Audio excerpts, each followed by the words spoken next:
Hey, thanks for tuning in. Your bargaining team from Olathe NEA wanted to provide an update on where we are in the bargaining process right now. And we've got some really great highlights to share with you. So Brett Parker from KNEA is going to kick us off. All right, well, we are waiting on education funding from the Kansas legislature, but the good news is a compromise package has been agreed to by some of the education committee leaders in Topeka.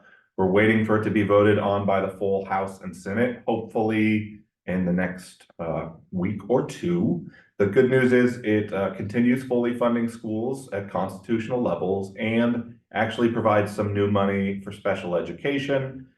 We don't have the exact details on how much would come to Olathe, but we do believe it would be a fairly significant amount. There's 75 million to be split across all districts in the state, but a large district like Olathe would get a good portion of that. So fingers crossed that that compromise moves across the finish line here in the next couple of weeks. Very good. I'm Julia Wenzel from Olathe North, and I have a little update on our PTO policy. So you may remember a couple years ago, we tried to bring this discussion forward. It kind of stalled at the table. And so this year we've done a lot of great work working in committee and with members and with the district team, and we are closer than ever. Some of the highlights, we have 100 days of leave, parental leave for birth and adoption for 2 employee families. We also have added that inclusive PTO the name for the PTO to be called that. And one other thing that I'm forgetting. What am I forgetting? Well, I think people can accrue leave faster in the district. So instead of like 10 years and you get an extra day, now it's 5 years. Correct. And no reduction in days. And those days roll over into accumulated leave if you don't use them. Yes, thank you.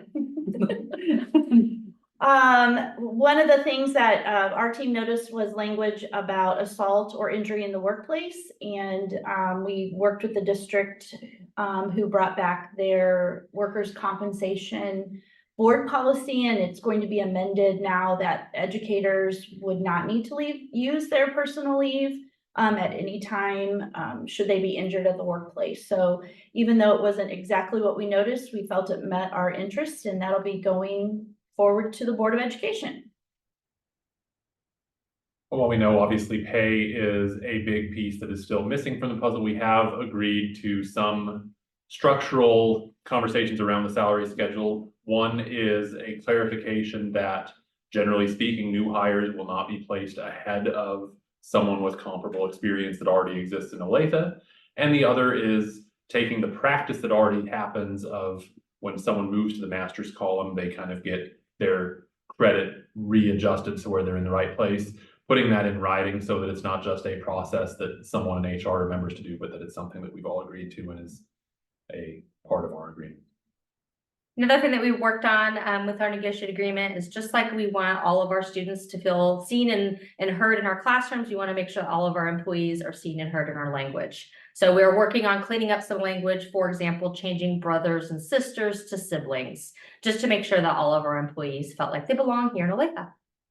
And finally, we thought that snow days this year were just slightly confusing in terms of who needs to report to work on which days. And so we clarified that language and have a nice new graphic that'll be really easy to follow.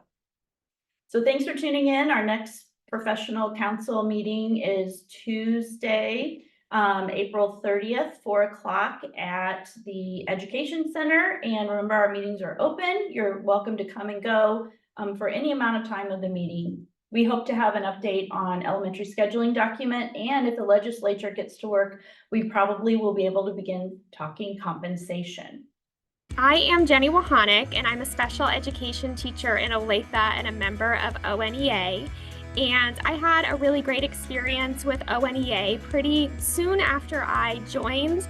There was an email that went out that was inviting special education teachers to come together to help advocate for educator working conditions in Olathe, and that's something that I got involved with.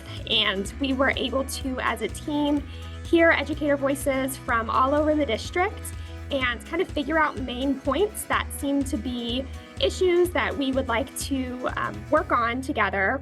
And we were able to bring those as a group to Olathe admin and be able to express those concerns. And then from that, we actually saw a change in the next negotiated contract that helped to guarantee our lunch and plan time. So it's really nice to be able to see your voice make a change so quickly in an organization like ONEA. Right now, you can join Olathe NEA and not pay until fall 2024. Join us as we teach every student every day.